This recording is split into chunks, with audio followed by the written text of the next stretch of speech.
الذين ظلموا رجزا. Assalamualaikum warahmatullahi wabarakatuh. Alhamdulillah, wassalatu wassalam ala rasulillah wa ala alihi wa ashabihi wa man wala syarikalah wa asyhadu anna Muhammadan abduhu wa rasuluh sallallahu alaihi wa ala alihi wasallam. Ma'asyarul muslimin rahimani wa rahimakumullah. Insyaallah kita akan kembali melanjutkan pembahasan kita masih di dalam kitab Aqidatus Salaf wa Ashabil Hadis. Akidahnya para salafus saleh dan ashabul hadis. Di pembahasan berikutnya penulis kitab mengatakan beri judul Min Adabi Ashabil Hadis. Ya, di antara adab Ashabil Hadis. Kitab ini ya, kitab Aqidatus Salaf sebenarnya kan menjelaskan tentang akidah. Tapi di akhir pembahasan penulis kitab mengangkat pembahasan tentang masalah adab. Ya, itu di luar masalah akidah gitu. Masya Allah. Karena apa? Penting ya bahwa seorang yang berakidah lurus, bermanhaj lurus, maka tidak cukup. Ya, akan tetapi hendaknya kita memiliki adab-adab. Ya, memiliki akhlak. Makanya nanti kita akan melihat bagaimana pemaparan penulis kitab. Jadi seorang yang memiliki ya akidah yang benar sekalipun ya, akan tetapi ketika memiliki akhlak yang tidak baik, maka kerugian yang ada. Nabi kita Muhammad SAW pernah bersabda di hadapan sahabat, "Atadruna mal muflis?"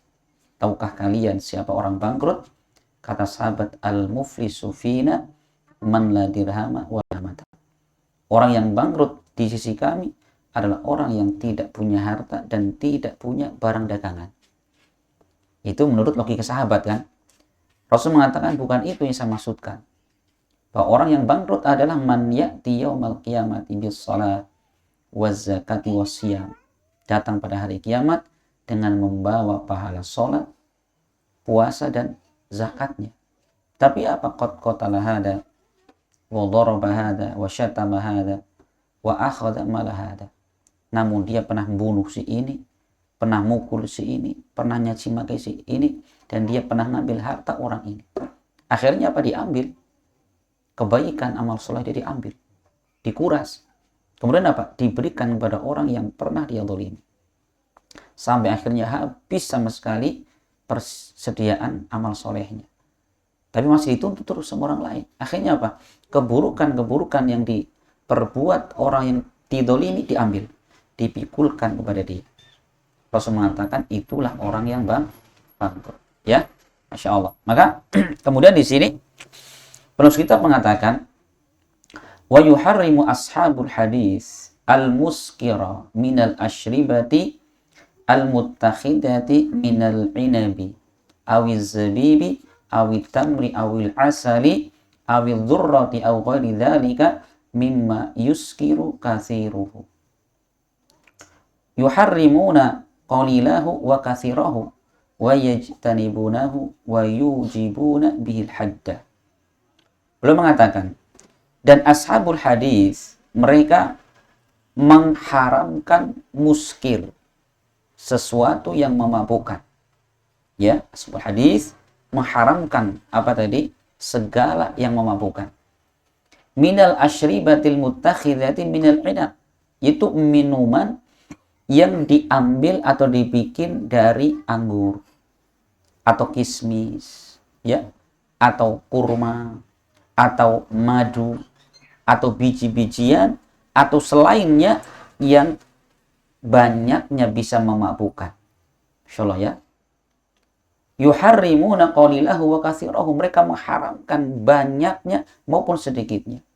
Wa yajtanibunahu, dan mereka menjauhi wa yujibuna bil had, dan mereka mewajibkan adanya apa? Hukuman had. Masya Allah ini. Ini diantara apa? Adab seorang ashabul hadis. Yaitu mereka mengharamkan apa? Muskir, khamr. Karena memang Allah ya yang mengharamkan khamr. Jadi dalam surat Al-Baqarah ayat 219 Allah berfirman, wa yas'alunaka 'anil khamri wal maisir qul fihima itsmun kabirun wa manafi'u linnas wa itsmuhuma akbaru min naf'ihima. Dan mereka para sahabat manusia bertanya kepadamu tentang khamr, ya, tentang khamr, wal maisir, dan perjudian.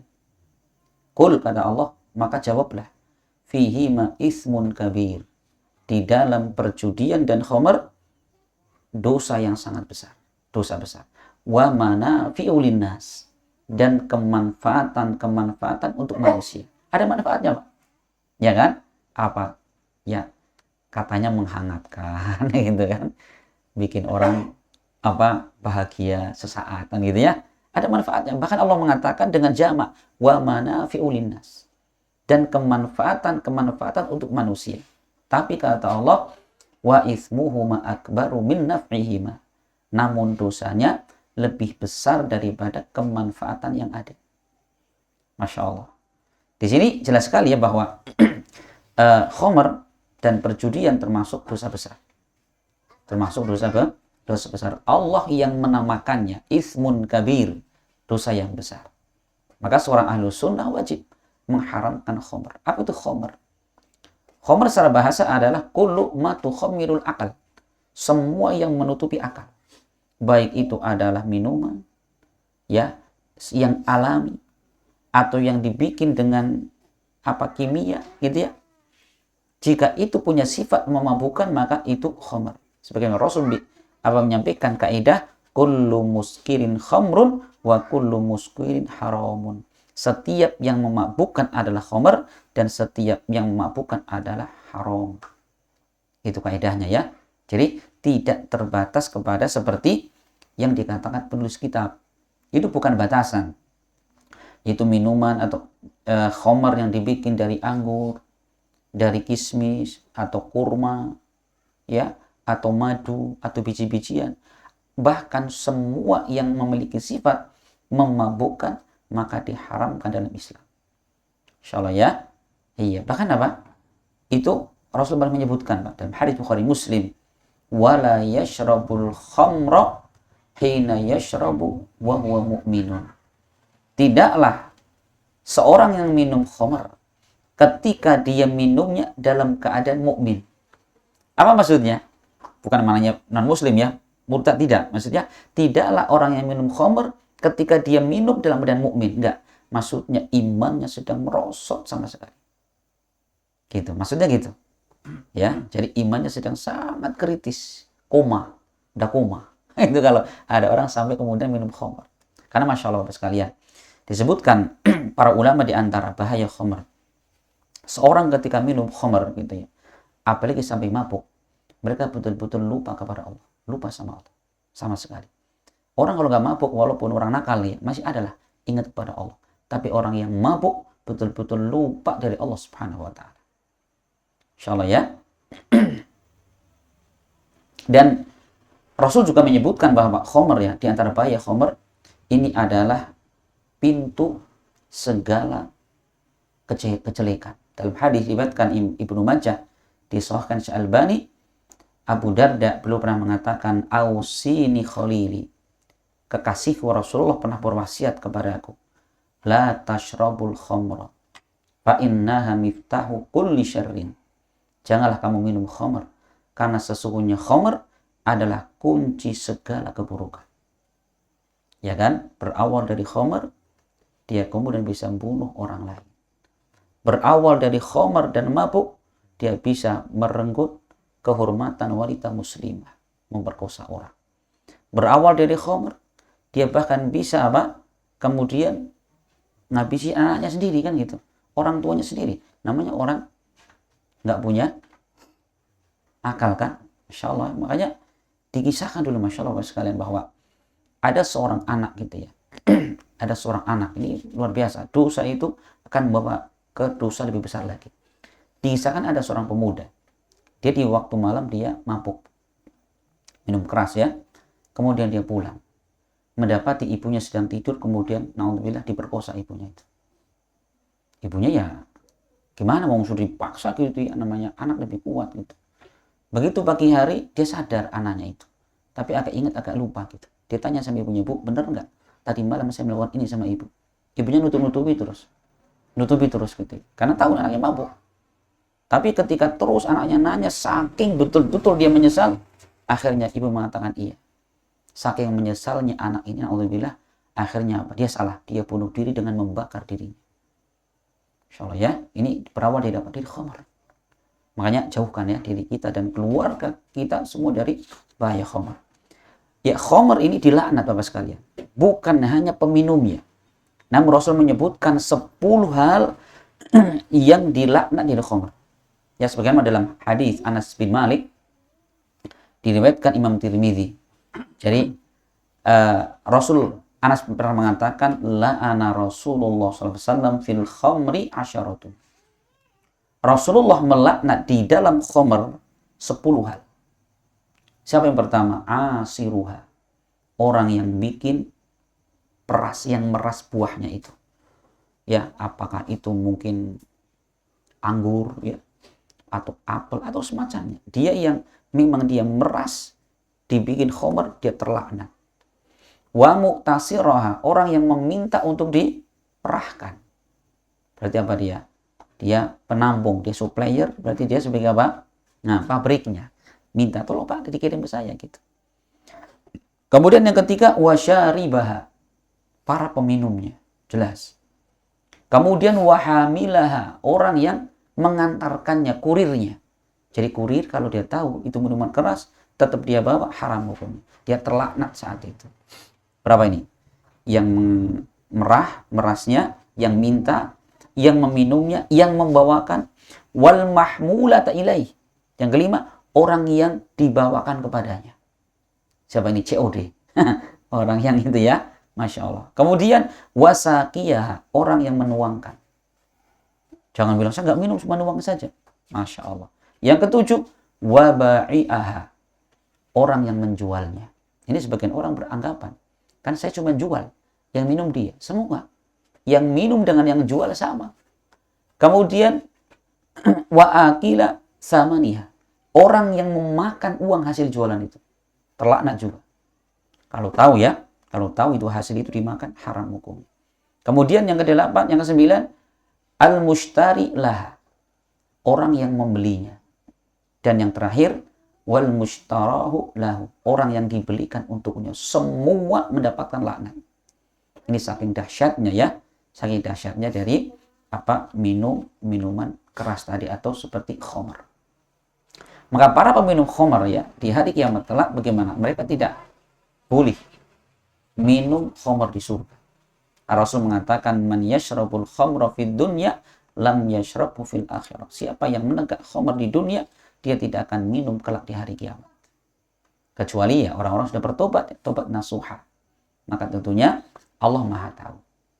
Insyaallah ya, ini ahlus sunnah meyakini haramnya khamar dan mereka menjauh sejauh-jauhnya.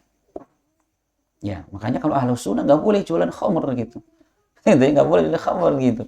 Jangan beralasan kan saya nggak konsumsi gitu ya. Sama saja. Wallahu a'lam. Kemudian kata beliau, berikutnya mengatakan wa yarawna al-musara'ata ila ada'is salawatil maktubat. Ada berikutnya. Ashabul hadis mereka berpandangan untuk apa? Untuk bersegera menunaikan sholat yang wajib.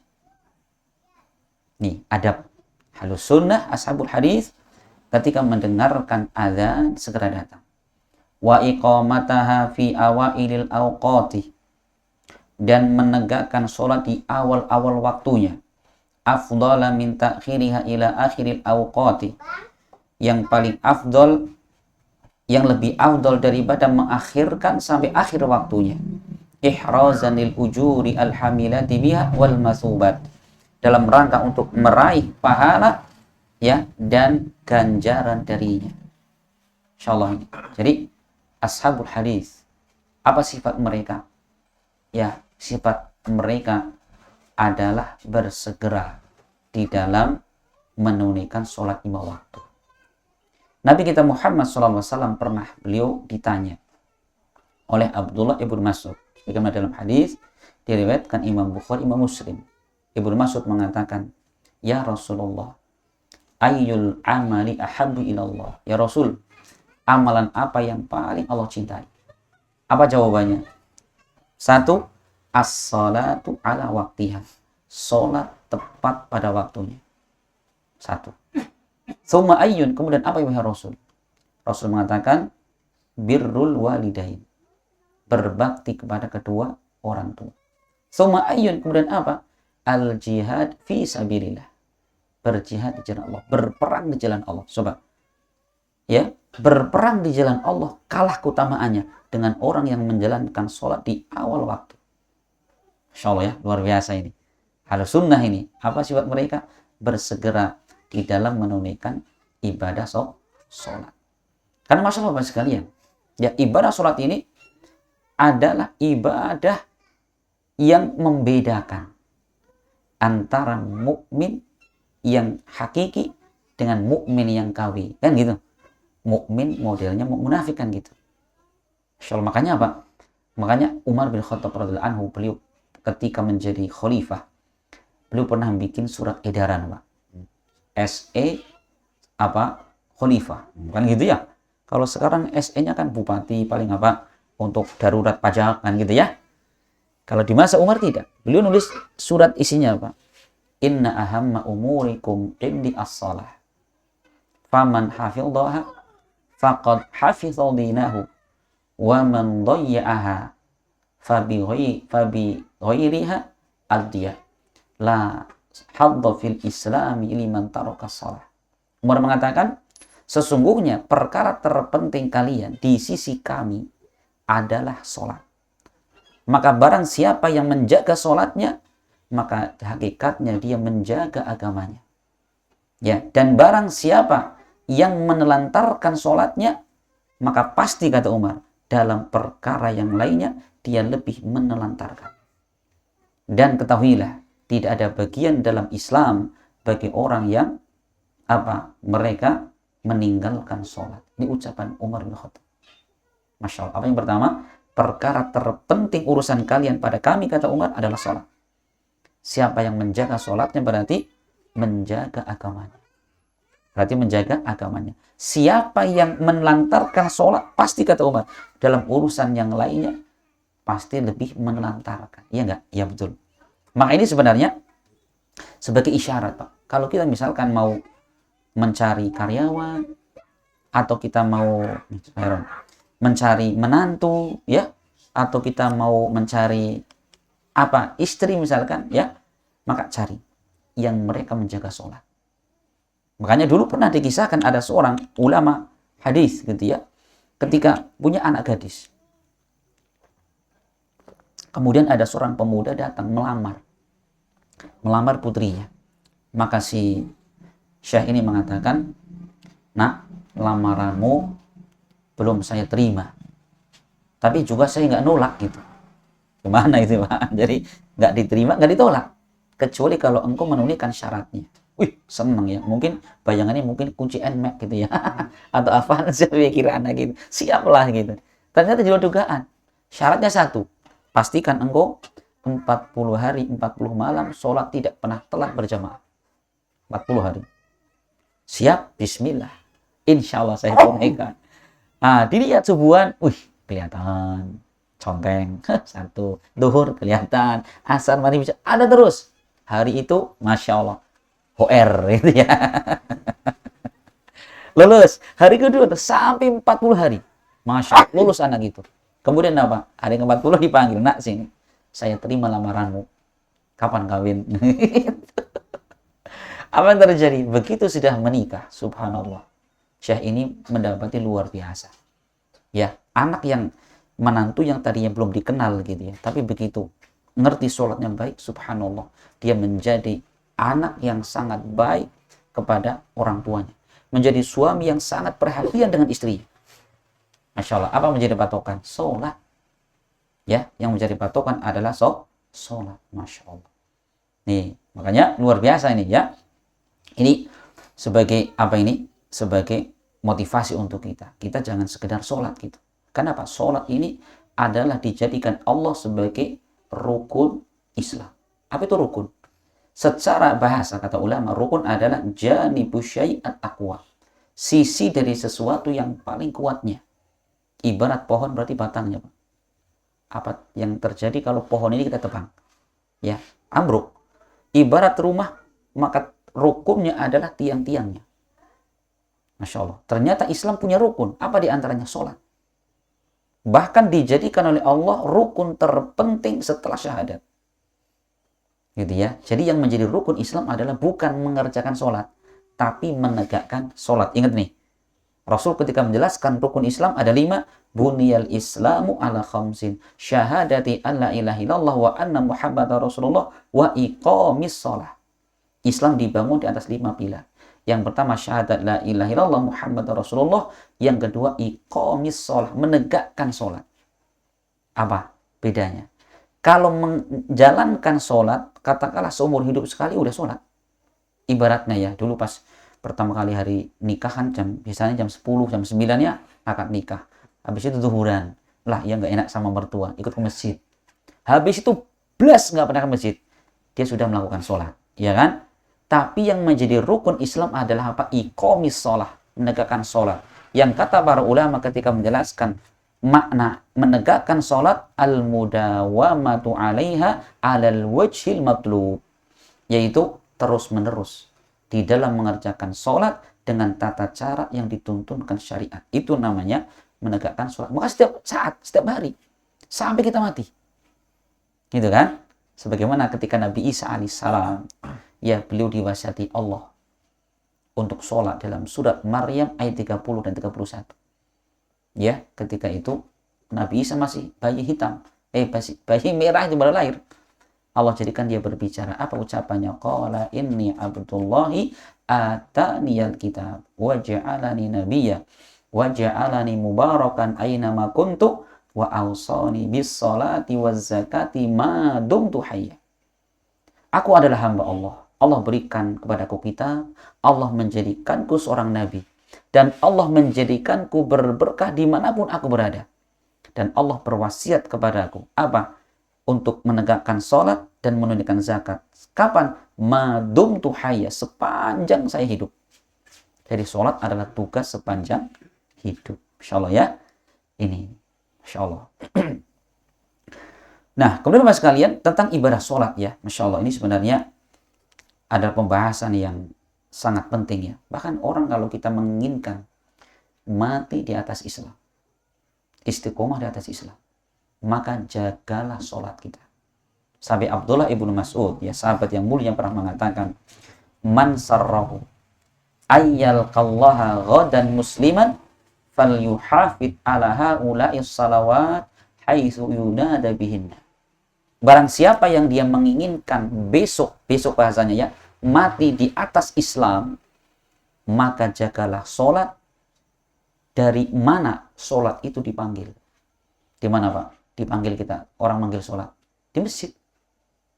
Kalau kita pengen mati dalam Islam, kata beliau, maka inilah, jaga sholat di masjid.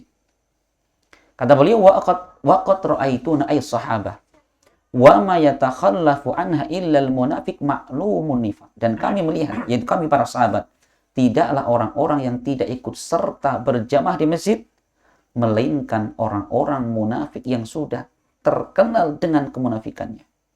Sampai digambarkan, walaqad kana rajul yu'ta bihi yuhada baina rajulaini hatta yuqama fis shaf.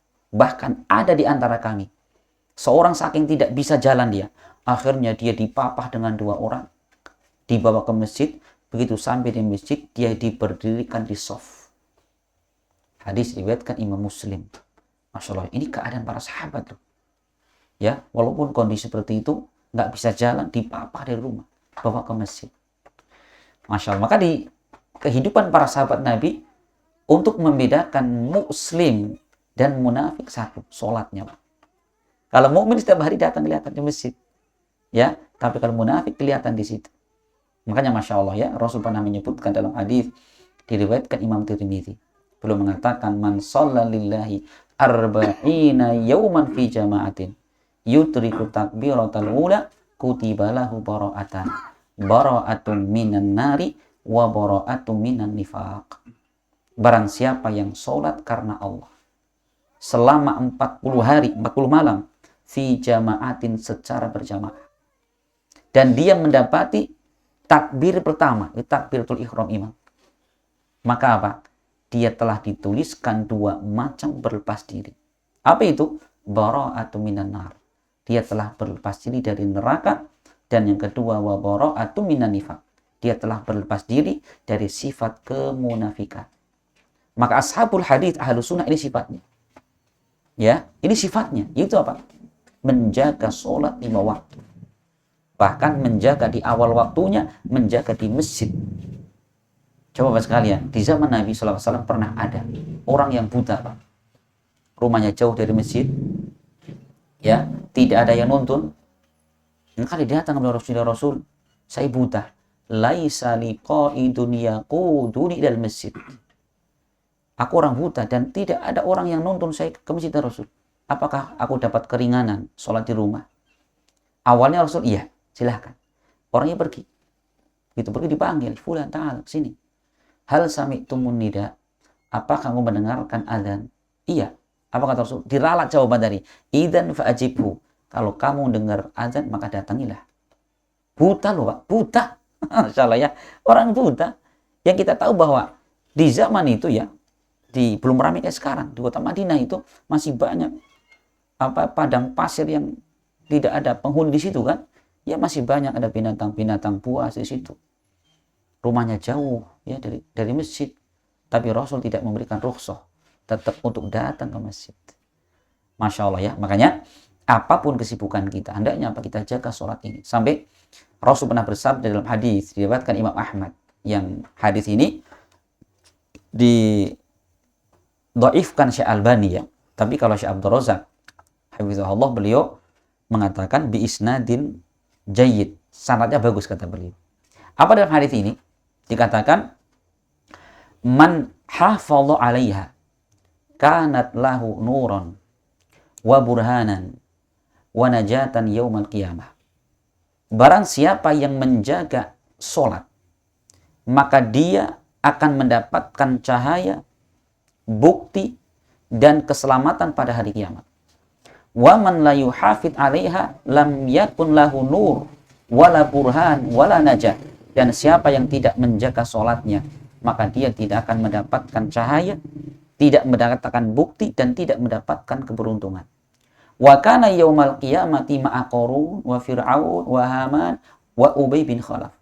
Dan kelak pada hari kiamat dia akan bersama dengan Qarun, Fir'aun, Haman, dan Ubay bin Khalaf. Siapa nih 4 orang ini? 4 orang ini siapa? Orang yang mati di atas kekafiran. Yang pertama adalah Qarun. Siapa Qarun? Dia adalah orang yang hidup di zaman Nabi Musa. Allah berikan kepadanya harta yang sangat banyak sekali. Tapi apa ketika diingatkannya Qarun ibadah kepada Allah, yang telah ngasih rezeki kamu banyak. Enggak kok. Innama utituhu an ilmi indi. Aku dapat harta karena kepandaian saya. Ingkar pada nikmat Allah. Yang akhirnya apa? Allah binasakan Qarun dengan dibenamkan ke bumi, Pak. Ya, dijadikan yang atas di bawah. Ya sudah. Akhirnya tenggelam bersama hartanya. Makanya kata ulama, siapa yang ketika di dunia meninggalkan sholat karena untuk mengembangkan hartanya, dibangkitkan kelak bersama Qarun yang sama-sama apa? Ingkar kepada Allah untuk mengurusi hartanya. Yang kedua Fir'aun. Siapa Fir'aun? Adalah orang yang sangat ingkar kepada Allah karena kekuasaannya. Kan? Musuh siapa? Nabi Musa kan? Musa versus Fir'aun gitu. Maka kata ulama, siapa yang dia meninggalkan sholat karena urusan kekuasaan, ya ngurusi RT jadi Pak RT jadi nggak bisa sholat misalnya. Berarti kan dia dibangkitkan kelak pada hari kiamat bersama dengan Fir'aun. Hati-hati jabatan itu ya, RT maupun terus ke atas. Haman, siapa Haman itu? Haman adalah menterinya Fir'aun. Berarti karyawannya Fir'aun kan gitu. Pembantu Fir'aun. Maka kata ulama, siapa yang meninggalkan sholat karena dia sebagai karyawan, sebagai menteri, maka ingat, kelak di hari kiamat akan dibangkitkan dengan Haman. Sedangkan yang keempat, Ubay bin Khalaf. Siapa Ubay bin Khalaf? Ubay bin Khalaf adalah saudagar kaya yang hidup di Makkah. Terkenal itu. Tapi dia sangat memusuhi Nabi. Maka di dalam suatu peperangan, Rasul langsung membunuh Ubay bin Khalaf. Maka siapa yang kemudian dia meninggalkan sholat karena perdagangannya, ya, dari pagi sepi, giliran setengah 12 ramai pembeli, pas adzan tambah lagi banyak, dia pergi sholat. Perhatikan, kalau kita tetap kemudian memberatkan dagangannya, ingat Pak, di sana ada teman yang menanti, Ubay bin Khalaf. Makanya tadi Masya Allah, luar biasa nih ya. Ya, dagang bakso lagi rame-ramenya ini pas adzan ini, Masya Allah. Hati-hati, bisa-bisa kemudian apa? Dibangkitkan bersama dengan Ubay bin Khalaf. Ya, naudzubillah min dzalik. Maka Bapak sekalian, Masya Allah, kalau kita melihat bercermin kepada para ulama salaf, bagaimana mereka di dalam menjaga ibadah sholat. Diriwayatkan di dalam kitab Syiar A'lamin Nubala, ada seorang Sa'id bin Musayyib. Ini masuk sahabat ya. Sa'id bin Musayyib. Beliau pernah mengatakan, "Ma fatatni takbiratul ula mundu khamsina sanah." Aku tidak pernah terlewatkan mendapatkan takbiratul ihramnya imam sejak 50 tahun yang lalu. 50 tahun nggak pernah telat, Pak. Nah, kalau kita 5 hari, telatnya 4 hari. Ya, astagfirullah, ini siapa tadi? Sa'id bin Musayyib, subhanallah, 50 tahun tidak pernah telat sholat. Ya, wa manadhartu idza ila qafa rajulin mundu khamsina sanah. Dan aku dalam sholat tidak pernah itu melihat tengkuknya orang lain selama 50 tahun. Berarti selalu berada di shaf yang pertama. Masya Allah. Kemudian Waqi' bin Jarrah beliau pernah mengatakan, kanal a'mash qariban min sab'ina sanah lam tafutu takbiratul ula.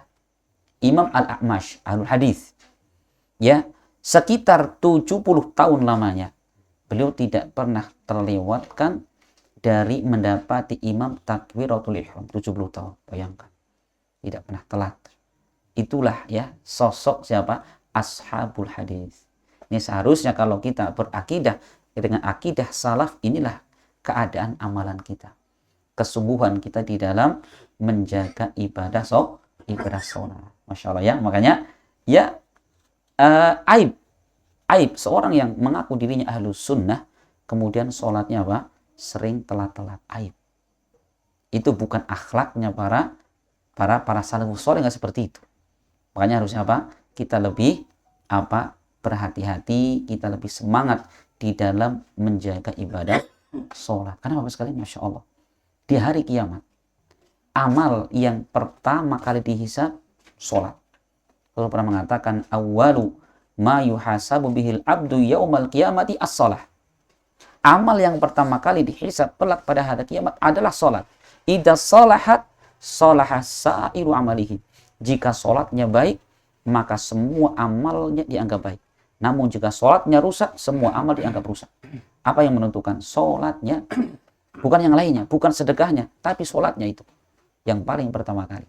Insya Allah ya, coba ini ayat Al-Quran sudah kita jelaskan, hadis sudah, bagaimana cerminan para salafus soleh pun ada.